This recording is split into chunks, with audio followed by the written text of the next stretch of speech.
Good morning, good afternoon, or good evening. I love War Thunder, and I love it so much that today I'm going to be taking out the XP-55, a plane that I've seen in videos from other people on YouTube recently as being an absolute pain in the arse to fly. Now, I bought this quite a while ago as one of my first premiums because I really liked the look of it, and I didn't remember it being that bad. So let's go into the battle and see how I got on. So I'm flying out in this battle with infamous Renegade, and I flew out with him previously when I was flying the Mark 1V Typhoon. Today obviously I'm in the XP-55, and there he is. Hello Infamous. Hello. He is in the F1 BF-109.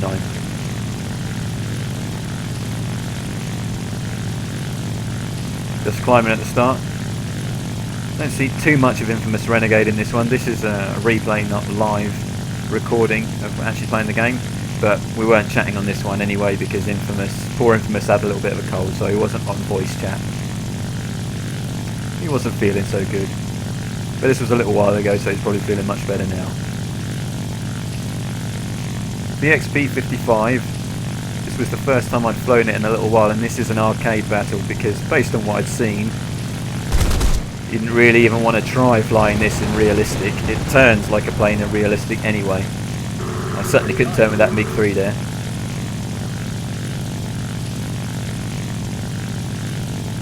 And I quickly sort of realised it's definitely best to use this plane more as a bomber hunter, because it's got pretty decent forward armament, but you definitely don't want to even remotely be trying to turn and dogfight with planes. And it's not even that easy to boom and zoom them. So this first target here, HE-111, probably an H6, can't tell from the replay. But the forward firepower of the 220mm and the 250 cals makes short work of him. And it does have good forward firepower, that is something that you definitely can't argue with on this plane at this tier now. Cheeky little B-25, what is he trying? What is he trying there? He's trying to dogfight with me, and to be honest he probably could with the way this plane turns. As we'll see throughout this video, because it is an absolute dog regardless of whether you've got flaps on or not. It's kind of, I guess, medium quick, medium at gaining altitude, but it can't turn at all. So as I said before, bomber hunting only. And I've seen an AR2 kind of heading towards the upper atmosphere there. Don't think those things have got pressurised cockpits, but the pilot in the game seems to think they do, so he's taking it well up in the sky. And I'm going to spend a little while chasing this guy down, so while I do, we might as well talk about a little bit of the history of the XP-55. So it was initially conceived on the 27th of November 1939. And it came about because the United States Air Force decided that they wanted a plane with improved performance, improved armament, and I think in this case as well, crucially, improved pilot visibility over their current designs. And the actual order for this specifically stated that they were allowed to try out unconventional designs. So the XP-55 was designed by Curtiss Wright. Oh, he's getting a long way away from me there. I'm definitely going to have to catch up with him. This thing better have decent speed because I'm not going to catch him otherwise, and he's got a good height advantage on me still. So as I was saying, the XP-55 was designed by Curtiss Wright. At the same time, there were two other companies producing prototypes to try out for the contract, and those were Vultee and Northrop, who produced the XP-54 and XP-56. And both of these planes were also pusher aircraft. So the XP-56 is actually the rather stubby little plane. Not sure of the exact name of that, I could look it up, but I didn't bother. But it's the stubby little plane that everybody quite often sort of puts up pictures of and says, I want this in War Thunder. Nearly up with them now. And the Vultee XP-54 was actually a twin fuselage design. Oh, there we go, caught up with him now. Time to give him the punishment. How dare thinks he can get away. Oh, he's manoeuvring. Hit the back of his tail. Flaps on. Come on. Come on, turn. Please turn. So as you can see quite easily here, we're at altitude. The AR2 is easily outmanoeuvring my XP-55, despite the fact that I've shot his tail up. He's not really having a huge amount of trouble keeping out of the way of my guns. He's diving down to get some airspeed. I thought he was diving away from me, but he pulls back up sharply. And again, I can't get onto him that easily either here. Finally, that's it. All his tails come off there. He's basically done for and he bails out.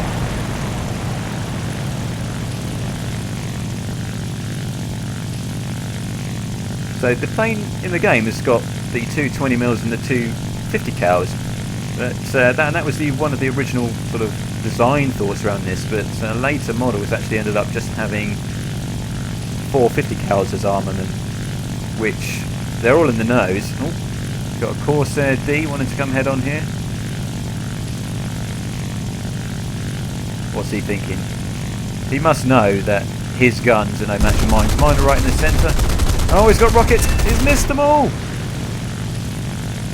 Now that's got to be a little bit embarrassing. I reckon he was probably a little bit annoyed about that, because he was probably expecting me to explode into a ball of flames, and in fairness I probably was a little bit lucky not to. Let's do a little bit of fighter hunting here.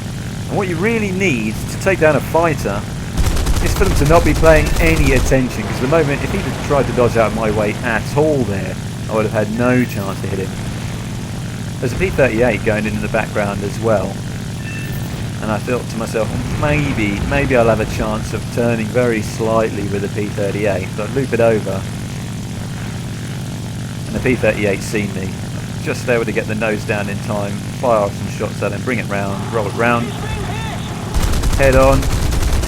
That's two planes with a fair amount of forward firepower going at each other. I had the altitude advantage. Set him on fire. He's damaged me though. Went in and finished off by that 109 there. I was a little bit disappointed about that, because he was on fire and he's probably going to be going down, so I doubt that fire would have gone out, but that is arcade life for you. I spotted an SM-79 Sarajevo in the background, and these things are, well, Bomber Hunter, these things are pretty much guaranteed targets. Guaranteed kills. They've got poor defensive armament, they're not very fast, they kind of fall apart under fire, as we will see in a minute. Just while I'm catching up to this guy, it's keen to note that all of the prototypes of the XP-55 were lost. This thing turns like a dog, and what they actually found when they were testing it was that it performed subpar to the all existing designs in almost all tests. So I guess the way it flies in game, possibly reasonably accurate. Gotta catch up with him now, get guns on target. Squeeze the trigger. Bang, and what a surprise, he falls apart. Never seen an SM-79 do that in War Thunder before. They're definitely famed in War Thunder for their sturdy construction and ability to take fire from anything other than peanuts. One really interesting thing about the XP-55 was that to stop the pilot from being cut up by the propeller during a bailout, they actually had a special propeller jettison feature on it as well. That's definitely not something that you'd want to happen. Oh damn, my aircraft's going down, and then your head gets cut off. You wouldn't be thinking about it much after that. So there's nothing really else much to shoot up at high altitude. Spotted the PBJ, put a few shots into him with the SM-79 before. That was the 5th kill that I had. I'm going to count the P-38 as a moral kill, because it's pretty difficult to kill a plane, any kind of plane that's not a bomber in this, and as we've seen, it's pretty difficult to even kill a bomber in it as well. So I'm counting that as a moral kill. Viciously, ruthlessly stolen by the VF-109. I'm back down at low altitude now, and I'm probably going to struggle down here. Got some planes on me. Oh dear. The XP-55 doesn't fly so well with all its wings, and it definitely doesn't fly that well without its wings. Oh, shaky cam. It's Bourne style. The Bourne Ascendancy. Good one. So that was the last of the XP-55 for this video. And I'll bring in the P-47D-28. I'm maxed out on this plane. Well, I wanted to fly it out anyway because I'd splashed out on a new camouflage for it.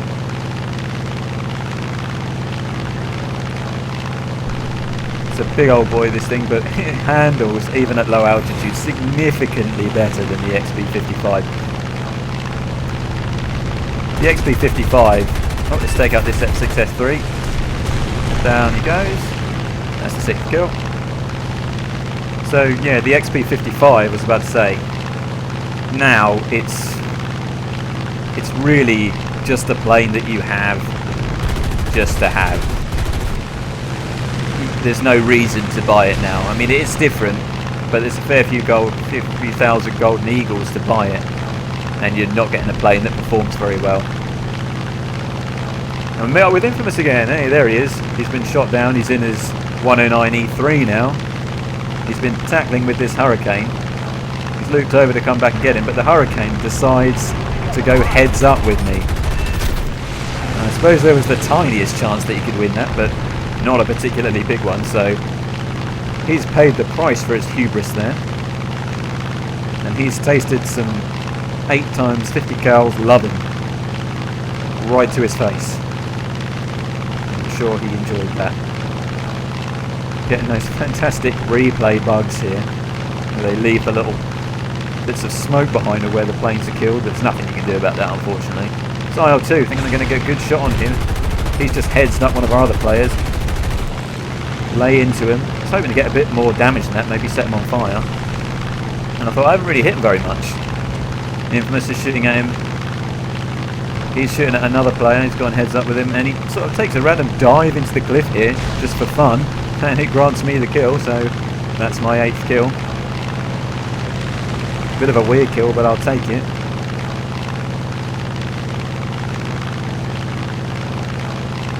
I do like the sound of these planes. So this, the Corsair, the Hellcat, they've all got quite similar sounding engines, and they just sound that little bit more meaty. I'm seeing the ticket counter up the top there and thinking, really need to do something about this. 50 cals, easily going to take out light tanks, especially when you've got 8 of them. That's a lot of firepower. This is really close, really close. Let's loop it over. There's one more down there that I can get. Come on, you big old beast. Get him, get him. On target, bang.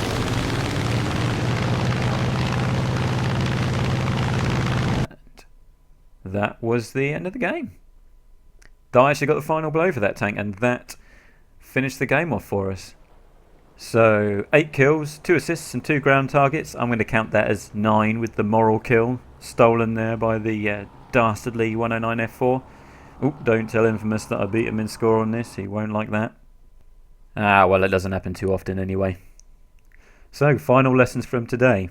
The XP-55, just about as good in game as it was in real life. And it was a bit of a failure in real life. All of the prototypes were lost. And all of the XP-55s in that game were lost as well. Take care, have fun. See you next time.